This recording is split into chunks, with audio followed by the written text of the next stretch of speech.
Hello everyone, welcome to black mirror horror. कैसे हैं आप सब? आई होप आप सब ठीक होंगे। आज मैं आप सभी के लिए डायन का श्राप पार्ट 5 यानी इस कहानी का आखिरी भाग लेकर आई हूँ और उम्मीद करती हूँ कि आपको यहाँ तक कहानी पसंद आई होगी। कहानी पसंद आई हो तो इस वीडियो को लाइक और चैनल को सब्सक्राइब ज़रूर कीजिएगा। तो चलिए हम बढ़ते हैं हमारी इस कहानी में आगे।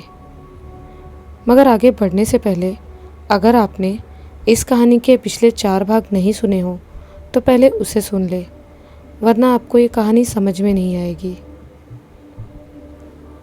डायन का श्राप के पिछले भाग देखने के बाद आप ये तो जान ही गए होंगे कि जिसे आप शुरुआत से ही डायन समझ रहे थे वो असल में कौन है और हवेली में होने वाली सभी घटनाओं की वजह क्या है।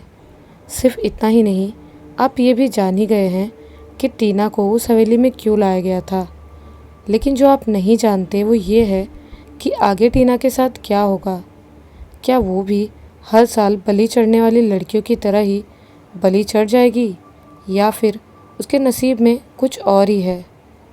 ये जानने के लिए इस कहानी को अंत तक ज़रूर सुनिएगा।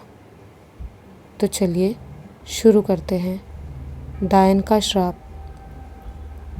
शक्ति ने जिस तरह टीना को गले लगाया था वो ऐसा था जैसे एक माँ अपनी बेटी को गले लगाती है। यह एहसास टीना को हो गया था और वो सिर्फ उसी एहसास के लिए तरसती थी। भले ही टीना को ममत्व का एहसास पहली बार हुआ था, लेकिन वो उस समय जिस डर का अनुभव कर रही थी वो भी उसके लिए पहली बार ही था। उसका मन बार बार उसे तहखाने से बाहर जाने के लिए कह रहा था और उसे आगाह भी कर रहा था उसके साथ कुछ गलत होने वाला है, लेकिन वो बाहर जाने के लिए कुछ भी नहीं कर सकती थी क्योंकि तहखाने का दरवाज़ा बंद कर दिया गया था। रंजना के श्राप के कारण बलि चढ़ने वाली सभी दुल्हनों की तरह ही टीना की भी पेंटिंग बनाई गई, जिसमें 3 घंटे लगे। तब तक रात के 12 भी बज चुके थे। जब टीना की पेंटिंग बनाई जा रही थी तब तंत्र क्रियाओं का भी काम चल रहा था। पेंटिंग पूरी बन जाने के बाद उसे वहीं पास ही में रख दिया गया, जिसके बाद तहखाने का दरवाज़ा खुला और कुछ लोग बड़े बड़े ढोल नगाड़े लेकर तहखाने के अंदर दाखिल हुए। शक्ति ने हल्दी, चंदन और कुमकुम से उनकी पूजा की, जिसके बाद वो लोग ढोल नगाड़े बजाने लगे। ढोल नगाड़ों की आवाज़ सुनकर टीना को यकीन हो गया कि तहखाने में कुछ होने वाला है। तभी उसकी नज़र राजवीर पर पड़ी, जो दूल्हा बना उसी की तरफ देख रहा था। तभी उसे आवाज़ आई, दुल्हन को बुलाइए, शादी की रस्में पूरी करनी है। जिसके बाद टीना को वहाँ ले जाया गया जहाँ तंत्र विद्या चल रही थी। उसी के पास एक छोटा सा मंडप भी बनाया गया था जिसे टीना ने पहले नहीं देखा था। टीना को ये बैठाया गया वहाँ पे, जिसके बाद शक्ति ने सबसे पहले उसके हाथों में हल्दी लगाई, फिर वहीं पास ही लोटे में रखे पानी से उसके हाथ धुलवाए। जिसके बाद उसने दोनों हाथों की एक एक उंगली में मेहंदी भी लगाई। टीना शादी की रस्मों के बारे में जानती थी, इसलिए उसे हैरानी हुई, फिर भी वो चुप रही। हल्दी मेहंदी लगाने के बाद शक्ति ने राजवीर को भी मंडप में बुलाया और उसे टीना के बगल में बैठने को कहा। जिसके बाद उसने उसके साथ भी वही किया जो टीना के साथ किया था। जिसके बाद शक्ति ने ही मंडप में रखे हवन कुंड में आग जलाई। हवन कुंड में आग जलने के बाद वहाँ महावीर आया और टीना और राजवीर के सामने बैठ गया और वहीं पास ही रखी एक किताब उठाकर उसमें लिखे मंत्र पढ़ने लगा और टीना और राजवीर से हवन कुंड के पास ही रखी हवन सामग्री को हवन में डालने को कहा। हवन संपन्न हो जाने के बाद सब लोग शांति से बैठ गए और तहखाने में मौजूद तांत्रिक एक मंत्र पढ़ने लगा, जिसके बाद पूरा तहखाना उन मंत्रों की आवाज़ से गूंजने लगा। मंत्रों की आवाज़ मंत्रमुग्ध करने वाली थी, जिसके कुछ देर बाद ही टीना को अपने चारों तरफ हलचल होती हुई महसूस होने लगी। चारों तरफ से कदमों की आहट भी सुनाई देने लगी और बातचीत करती बहुत सी औरतों की आवाज़ें भी। टीना ने अपने चारों तरफ देखा तो दीवारों पर लगी सभी पेंटिंग्स में से एक एक करके औरतें बाहर निकल रही थी। वो नज़ारा वैसा ही था जो वो हमेशा सपने में देखती रहती थी। सभी औरतें दुल्हन की तरह सजी हुई थी। टीना उन्हें देखकर हैरान नहीं हुई, क्योंकि वो पहली बार अपने सपने में इस तरह के नज़ारे देख चुकी थी। एक एक करके सभी पेंटिंग्स में से औरतें निकल कर आई और शादी के मंडप के पास ही बैठ गई और सभी एक साथ बोलने लगी, अब तू भी आ जा, ये सब तेरे लिए ही तो हो रहा है, अब तू भी आ जा, ये सब तेरे लिए ही तो हो रहा है। जिसके बाद वो औरत भी उनके बीच आ गई जिसे राजवीर अपनी परदादी बता रहा था। जिसके बाद शादी की रस्में फिर से शुरू हुई। हवन हो जाने के बाद फेरों की बारी थी। महावीर के कहने के बाद राजवीर और टीना 7 फेरे लेने के लिए खड़े हो गए। लेकिन जैसे ही वो दोनों खड़े हुए वैसे ही वहाँ बैठी वो सभी औरतें कुछ ज़ोर ज़ोर से हंसने लगी और कुछ ज़ोर ज़ोर से रोने लगी तो कुछ चिल्लाने लगी। टीना एक एक करके उनके चेहरे देखने लगी। जिसके बाद वो डर के मारे कांपने लगी क्योंकि उन सभी के चेहरे बहुत ही भयानक थे। किसी के दांत बाहर निकले हुए थे तो किसी के मुंह से खून टपक रहा था तो किसी के चेहरे का रंग उड़ा हुआ था। उस वक्त जो औरतें थी और जो औरतें टीना को सपने में दिखाई देती थी उनमें बहुत फ़र्क था।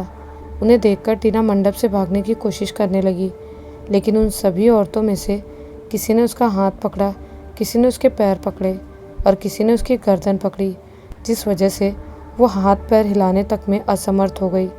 मंडप से भागना तो दूर की बात थी, लेकिन जब महावीर ने फिर से 7 फेरे लेने के लिए कहा तो न चाहते हुए भी टीना राजवीर के आगे आगे चलने लगी। जैसे जैसे उसके कदम आगे बढ़ते जाते उसे अपने शरीर में चुभन महसूस होती। वो चुभन ऐसी थी जैसे किसी ने अपनी पूरी ताकत से उसके शरीर का एक एक हिस्सा पकड़ा हुआ हो। उस समय उसका अपने शरीर पर ज़रा सा भी काबू नहीं था। टीना उस समय बहुत ही ज़्यादा डरी हुई थी, जिस वजह से वो कुछ बोल भी नहीं पा रही थी।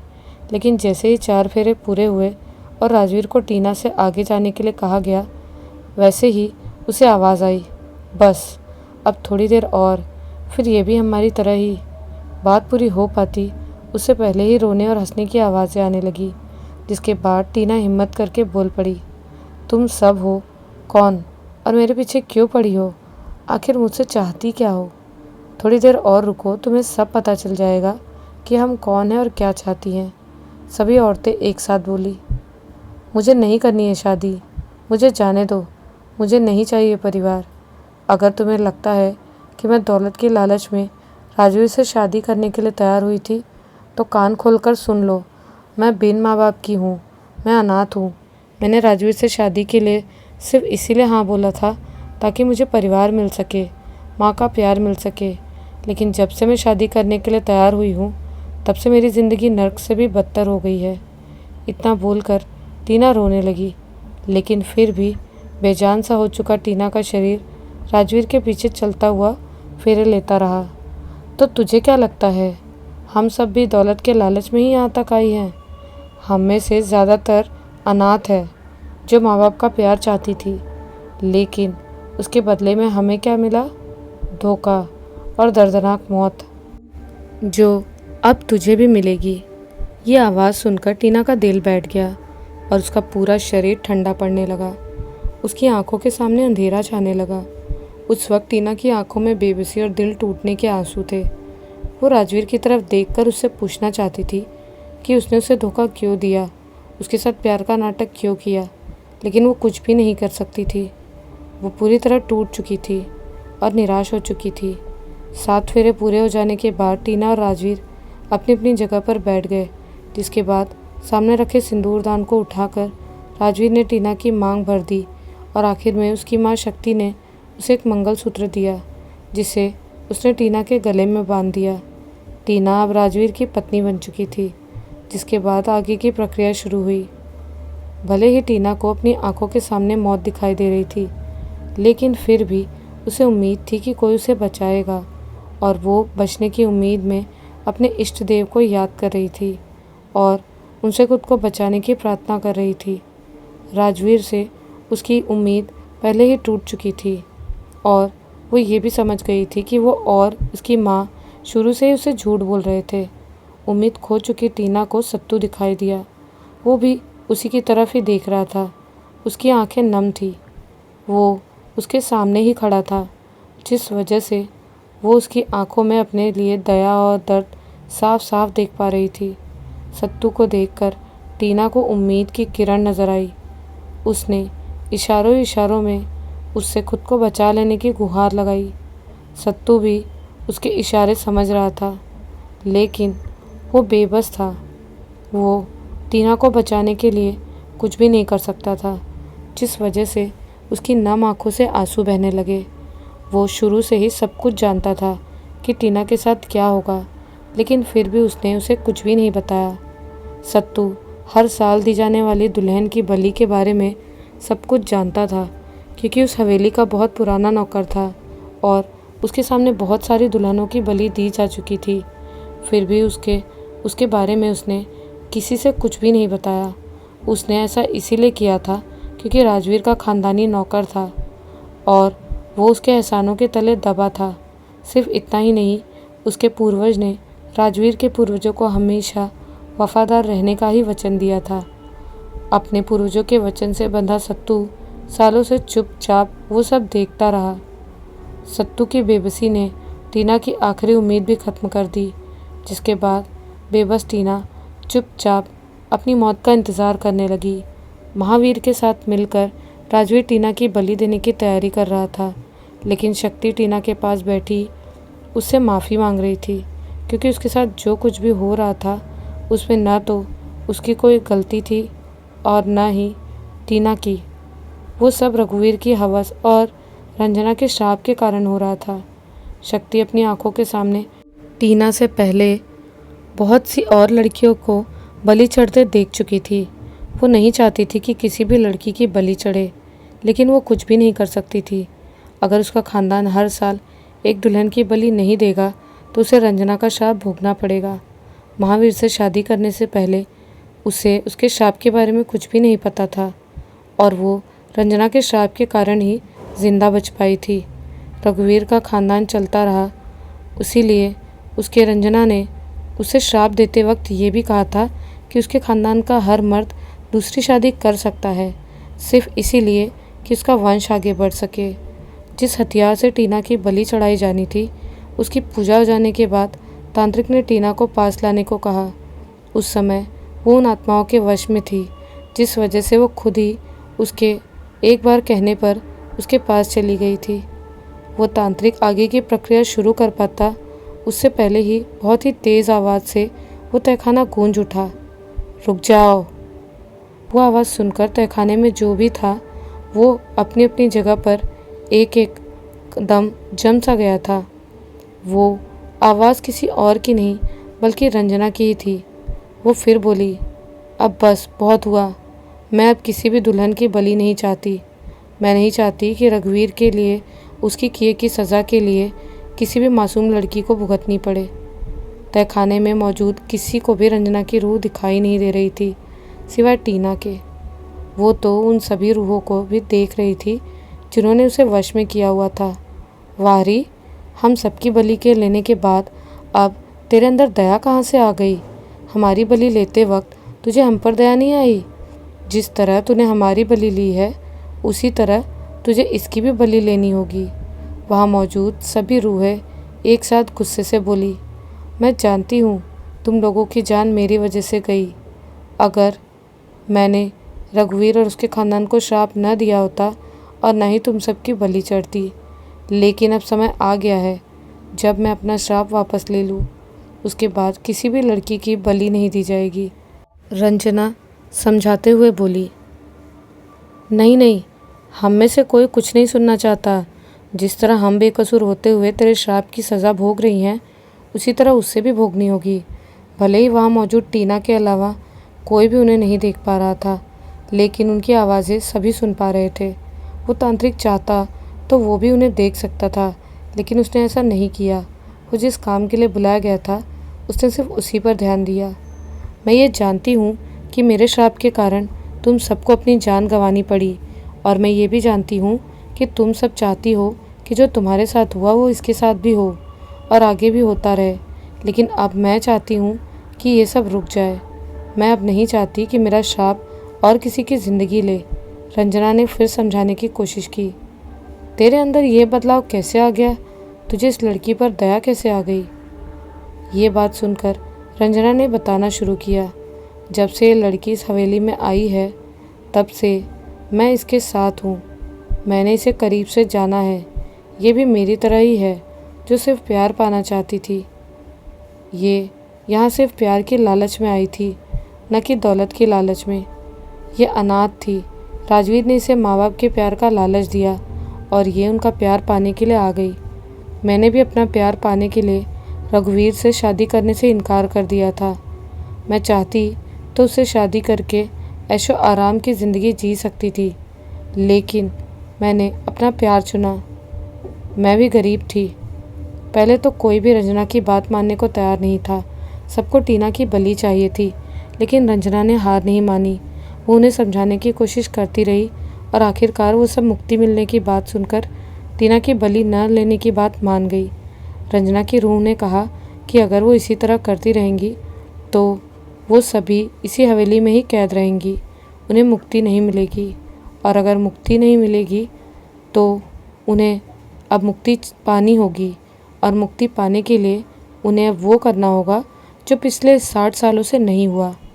रंजना की रूह ने जैसे ही उन रूहों को मना लिया, वैसे ही रंजना दुल्हन की तरह सजी सबको दिखाई देने लगी। लेकिन वो वैसी ही थी जिस हालत में उसकी मौत हुई थी। मतलब उसका पूरा शरीर हड्डियों का ढांचा था। उसके पूरे शरीर में घाव थे जिससे मवाद निकल रहा था। इतनी भयानक दिख रही थी वो कि उसे देखकर टीना और शक्ति की चीख निकल गई। सिर्फ इतना ही नहीं, राजवीर और महावीर भी डर गए। महावीर खुद भी रंजना के श्राप से मुक्ति चाहता था, इसलिए जब रंजना ने खुद ही मुक्ति की बात कही तो उसके बिना किसी देर के उससे उसकी मुक्ति और श्राप तोड़ने का उपाय पूछा। तो रंजना की रूह ने बताया कि जिस समय उसे कैद किया गया था उस समय वो अपने प्रेमी से शादी करने के लिए दुल्हन बनी बैठी थी और उसे उससे दूर कर दिया गया। मरने के बाद सूर्यवीर ने तांत्रिकों की सहायता से उसकी रूह को हवेली में ही कैद करवा दिया था ताकि वो बाहर न जा सके और उसके बेटे रघुवीर के बारे में किसी से कुछ भी न कह सके। हवेली में कैद रंजना की रूह बाहर जाकर अपने प्रेमी से नहीं मिल सकती थी, जिस वजह से उसे उसके बारे में कुछ भी नहीं पता था कि उससे बिछड़ने के बाद उसके साथ क्या हुआ। क्या उसने दूसरी शादी की या फिर वो कुंवारा था। वो सिर्फ अपने प्रेमी से मिलकर उससे शादी करना चाहती थी। वो चाहती थी कि अगर जीते जी वो दोनों एक नहीं थे तो मरने के बाद हो जाएं, और जब तक वो दोनों एक नहीं होंगे तब तक सूर्यवीर का पूरा खानदान उसका श्राप भोगता रहेगा। और अगर उन्हें श्राप से मुक्ति चाहिए तो उन्हें रंजना की बात माननी होगी। रंजना की रूह ने अपनी मुक्ति और श्राप से मुक्ति का उपाय तो बताया, लेकिन फिर भी महावीर को लग रहा था कि वो कभी भी रंजना के श्राप से मुक्त नहीं हो पाएगा, क्योंकि वो रंजना के प्रेमी के बारे में कुछ भी नहीं जानता था कि वो कौन था और कहाँ रहता था। मैं मदद कर सकता हूँ, तांत्रिक बोला, जिसके बाद उसने बताया कि सबसे पहले रंजना की रूह को हवेली की कैद से आज़ाद करना होगा। फिर वो खुद ही अपने प्रेमी तक ले जाएगी, क्योंकि भले ही यहाँ मौजूद कोई भी उसके बारे में कुछ भी नहीं जानता, लेकिन वो उसके बारे में सब कुछ जानती है कि वो कौन है और कहाँ रहता है। महावीर उस तांत्रिक की मदद लेने को तैयार हो गया, जिसके बाद उस तांत्रिक ने हवेली की छानबीन शुरू कर दी थी। तो उसे हवेली के चारों कोनों की दीवारों पर कीलें ठुकी हुई मिली, जिन्हें उसने एक एक करके निकाल दिया। वो सभी कीलें अभिमंत्रित थी, जो रंजना और उन सभी लड़कियों की रूहों को हवेली से बाहर जाने से रोकती थी, जिनकी बलि चढ़ाई जाती थी। वो तांत्रिक जानता था कि वर्षों से कैद रूहें आज़ाद होकर तबाही मचा सकती हैं। वो कुछ भी कर सकती थी, इसीलिए सिर्फ रंजना की रूह को ही आज़ाद किया गया था। रंजना की रूह को तहखाने से बाहर निकाल कर बाकी की सभी रूहों को फिर से पेंटिंग में कैद कर दिया, जिसके बाद ही उसने हवेली की दीवारों पर ठुकी सभी कीलें बाहर निकाली थी। इस तरह सिर्फ रंजना की रूह ही आज़ाद हुई थी। लगभग 60 सालों बाद आज़ाद हुई रंजना की रूह खुश भी थी और दुखी भी थी, क्योंकि उसे उस गुनाह की सज़ा मिली थी जो उसने किया ही नहीं था। आज़ाद होने के बाद रंजना की रूह महावीर उसकी पत्नी, बेटे, उस तांत्रिक और टीना को वहाँ ले गई जहाँ उसका और उसके प्रेमी का घर था।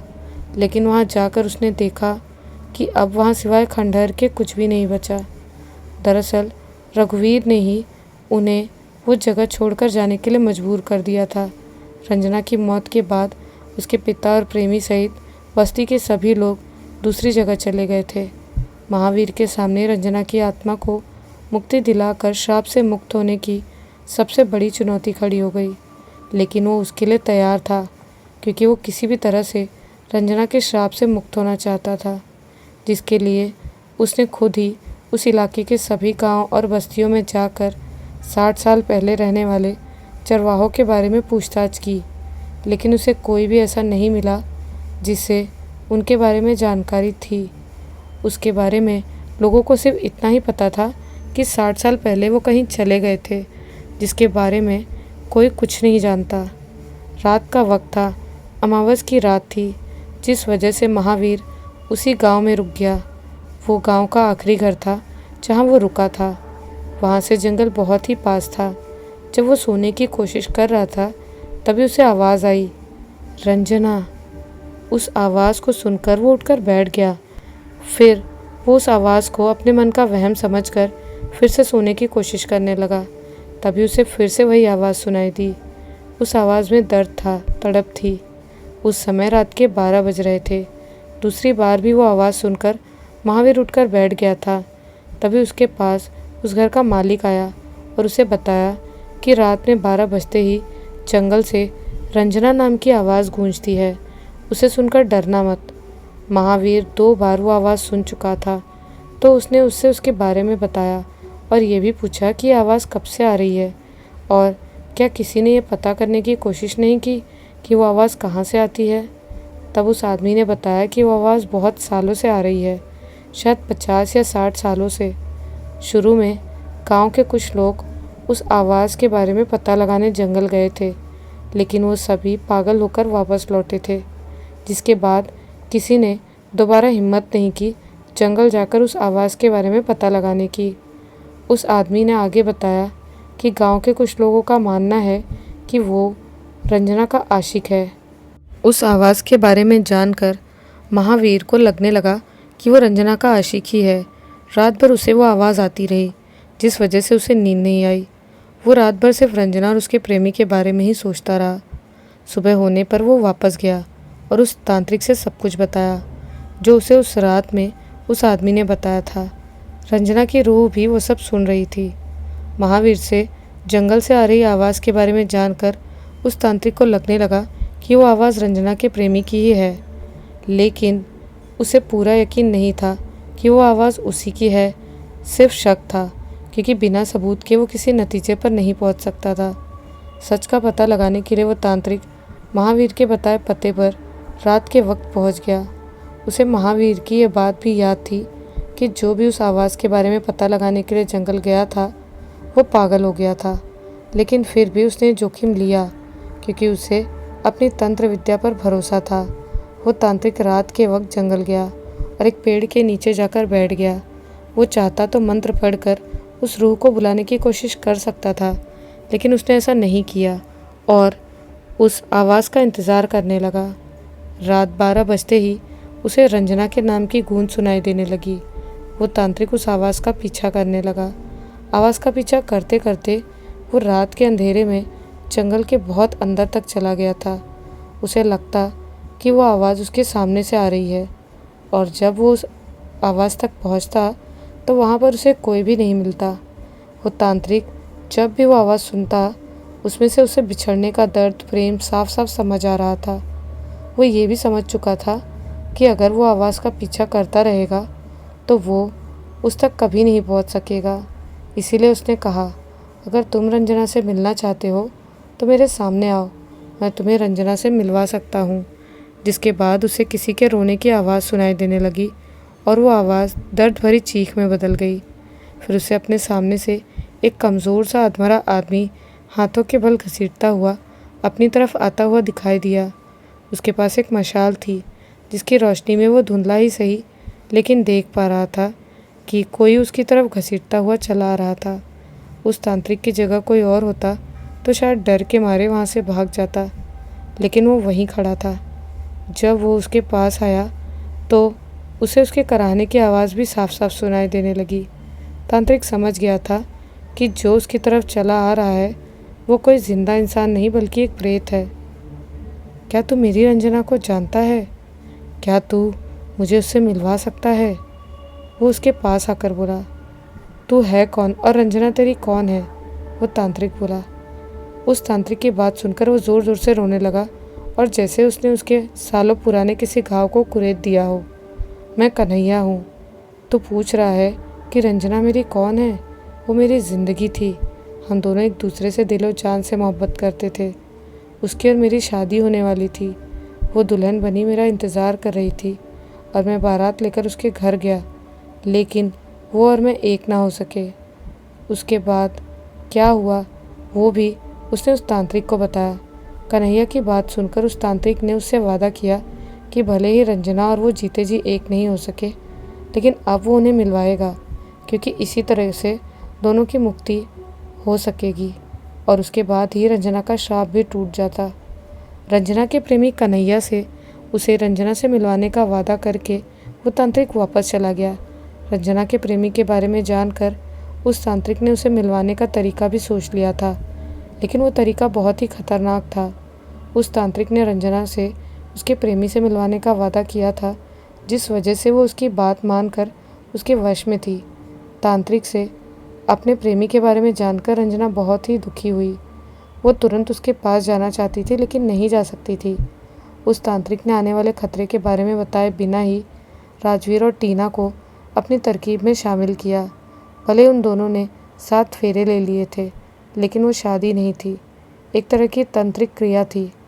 टीना भी यही मानती थी और राजवीर भी। दोनों एक दूसरे का पति पत्नी जैसा साथ नहीं दे रहे थे, या यूं कहे कि वो दोनों एक दूसरे को पति पत्नी नहीं मानते थे। वो तांत्रिक ये जानता था कि वो जो कर रहा है उसमें से उन दोनों में से एक की जान को खतरा है, लेकिन फिर भी उसने ऐसा कुछ सोच समझ कर ही किया था। उस तांत्रिक ने टीना सहित महावीर को फिर से हवेली के तहखाने में चलने को कहा, क्योंकि वो वहीं पर तंत्र क्रिया कर सकता था। वो जगह सुरक्षित भी थी। उसने टीना को दुल्हन और राजवीर को दूल्हे की तरह तैयार होने को कहा। उस तांत्रिक ने पहले की तरह ही मंडप सजवाया और उसी मंडप के नीचे टीना और राजवीर को बिठाकर आत्मा बुलाने का वही मंत्र पढ़ने लगा जो उसने पहले पढ़ा था। जिसके बाद टीना अजीब हरकतें करने लगी। वो कभी अपने पैर से पैर रगड़ती तो कभी ताली बजाती, कभी हंसती और कभी रोती। उसे इस तरह की हरकतें करता देखकर महावीर और शक्ति बहुत ज़्यादा घबरा रहे थे, लेकिन वो उसके लिए कुछ भी नहीं कर सकते थे, क्योंकि तांत्रिक ने किसी को भी पास आने से मना किया था। उसके कुछ देर बाद राजवीर भी अजीब हरकतें करने लगा। वो कभी रोता तो कभी रंजना की तरफ देखकर शर्मा जाता। वो कभी बच्चों की तरह ताली बजाकर हंसने लगता तो कभी गुस्से में चिल्लाने लगता। उन दोनों को इस तरह की हरकतें देखकर वो तांत्रिक समझ गया कि वो जो करना चाह रहा था वो हो गया।